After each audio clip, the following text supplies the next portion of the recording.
Саламатсыздар ма? Есімім Жұлдыз, математика пәнінің мұғалімімін. Бүгін біз ниш және белға келетін математика пәнінен емтихан есептерін талдаймыз. Теңсіздікті шешіңіз дейді. Қараңыздар, теңсіздік берілген, бөлшекпен. Енді бұл теңсіздікті шешу үшін біз ортақ бөлімге келтіреміз. Яғни олардың бөлімдеріне қараймыз. 5 және 4. 5 пен 4-тің ортақ еселігі ол 20. Демек бөлшекті екеуін де біз 20 деген санға көбейтіп жібереміз. 20. Енді келеміз, мына жерде көбейту бар. Енді осы 20 деген санды бөлшектің бөлімімен қысқартамыз. Сол кезде мына жерде 1 қалады, мына жерде 4 қалады. Мына жерде 1, мына жерде 5 қалады. Сонда бізде 4 жақша x қосылған 3 кіші 5 жақша 2x минус 3 деген теңсіздік шығады.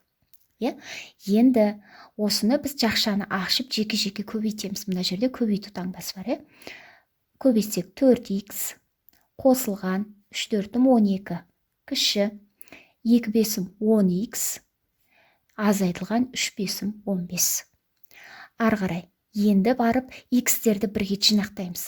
Қараңыздар, мына жерде 4x, мына жерде 10x. Сондықтан 4-ті былай жібере салғанымыз ыңғайлы.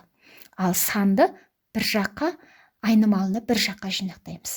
Сонда 12 минус 15 сол жаққа өткенде плюс 15 болады. Кіші 10x азайтылған 4x. Екеуін қоссақ 27 кіші 12-тен 4x азайтсақ 6x. Енді келеміз, мына жерде x қалады, кіші дейміз, 27-ні 6-ға бөлеміз. Ол 4,5-ті білдіреді. Енді жауап x 4,5-тен үлкен, немесе былай жазсақ болады. X үлкен 4,5-е айырмашылық жоқ. Жауабы міне С жауабы. X 4,5-тен үлкен.